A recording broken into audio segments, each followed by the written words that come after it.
Pour déterminer dans un graphe donné le nombre de chaînes de longueur n entre deux sommets i et j, on va s'intéresser à ce qu'on appelle la matrice d'adjacence du graphe.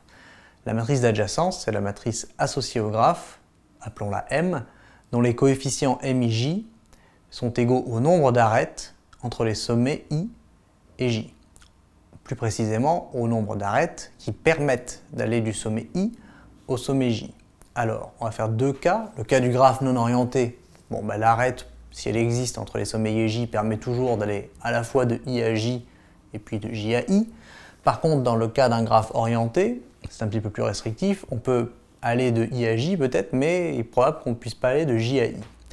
Donc, on va faire la distinction de cas, mais dans un premier cas, avec le non orienté, on va écrire la matrice M. Souvenez-vous, on a dit la matrice M, c'est la matrice dont les coefficients comptent le nombre d'arêtes entre les sommets I et J. En sachant que, comme ici j'ai 5 sommets, ça va être une matrice carrée d'ordre 5. Entre 1 et 1, je n'ai pas d'arête, parce que je n'ai pas de boucle. Entre 1 et 2, j'en ai une. Entre 1 et 3, j'en ai une. Entre 1 et 4, également. Et je n'en ai pas entre 1 et 5. Voilà. Donc c'est ça que ça signifie. Chaque coefficient, ici, ça signifie qu'entre le sommet 1 et le sommet 2, j'ai une arête. On continue, on part du sommet 2. Entre le sommet 2 et le sommet 1, on a une arête.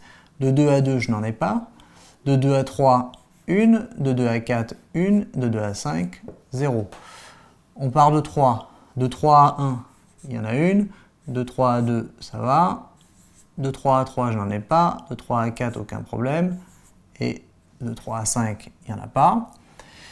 Ensuite, on part de 4. De 4 à 1, ça va. De 4 à 2, il y en a une. De 4 à 3, il y en a une. De 4 à 4, je n'en ai pas. Par contre, de 4 à 5, maintenant, j'en ai une. Et je finis avec 5. De 5 à 1, je n'ai rien. De 5 à 2, je n'ai rien. À 3, je n'ai rien. Jusqu'à 4, j'en ai une. Et de 5 à 5, je n'en ai pas puisque je n'ai pas de boucle. Voilà, donc j'obtiens une matrice avec des 0 et des 1.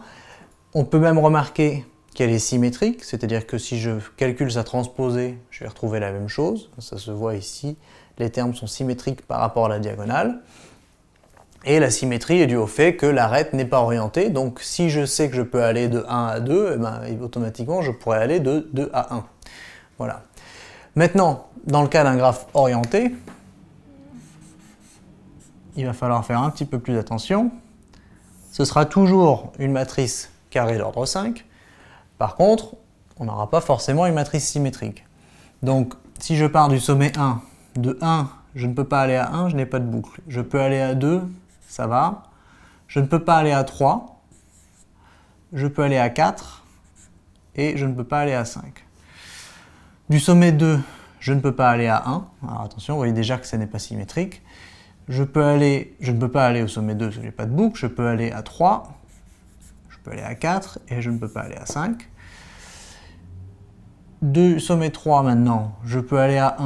Donc ça va. Je ne peux pas aller à 2. Je ne peux pas aller à 3. Je ne peux pas aller à 4 et je ne peux pas aller à 5. Du sommet 4, je ne peux pas rejoindre le sommet 1. Ça fait 0. Je ne peux pas rejoindre le sommet 2, ça fait 0. Je peux aller jusqu'à 3, ça fait 1. Je ne peux pas aller jusqu'à 4 parce que je n'ai pas de boucle. Et je peux aller jusqu'à 5. Et de 5, je peux en atteindre aucun, puisque je n'ai même pas la possibilité de rejoindre le sommet 4. Voilà. Donc, dans ce cas-là, la matrice d'adjacence, toujours carrée d'ordre 5, par contre, elle n'est plus symétrique.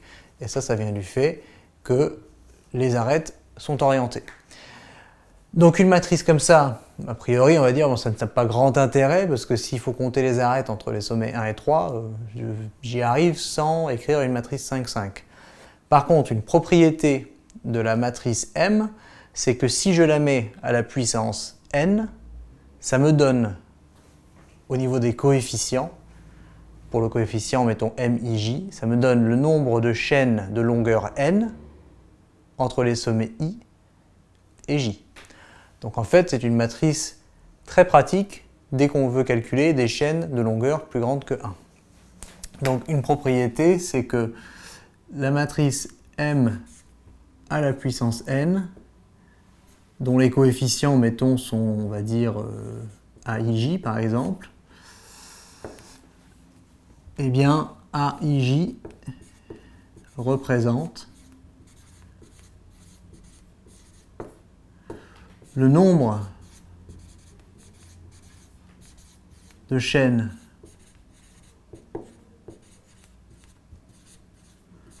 de longueur n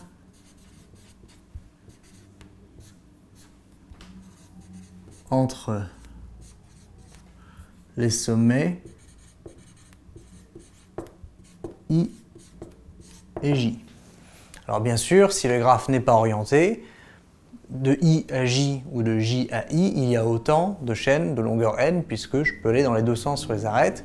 Par contre, si le graphe est orienté, c'est différent. Il est possible que je puisse aller de I à J, mais pas de J à I avec une chaîne de longueur n. Mais les matrices, au départ, étant déjà construites pour prendre en compte l'orientation ou non des arêtes, il suffit de garder la matrice d'adjacence que vous avez associée à votre graphe. Alors ici, on va prendre un exemple avec cette matrice-ci. Vous pouvez faire la même chose avec celle-là, mais c'est la même idée. Donc on va simplement prendre m à la puissance 3. D'accord ? Donc ça, c'est pour le graphe non orienté.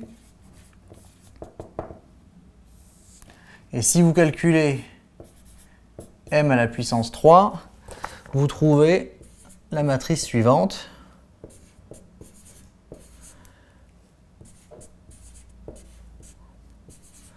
Voilà, 8, 2, 7, 7, 6, 8, 2, 8, 8, 8, 6, 4 et 2, 2, 2, 4, 0. Donc voilà pour la matrice m au cube. À noter, on va la fermer, voilà, hop. À noter que la matrice est toujours symétrique, puisqu'on part de celle-ci qui est symétrique à cause de l'absence d'orientation des arêtes. Et ça veut dire qu'ici, par exemple, si je prends ce coefficient-là, ça c'est la ligne 1, 2, 3, 4, c'est la ligne 4, et la colonne 2. Ça veut dire qu'entre 4 et 2, il y a 8 chaînes de longueur 3.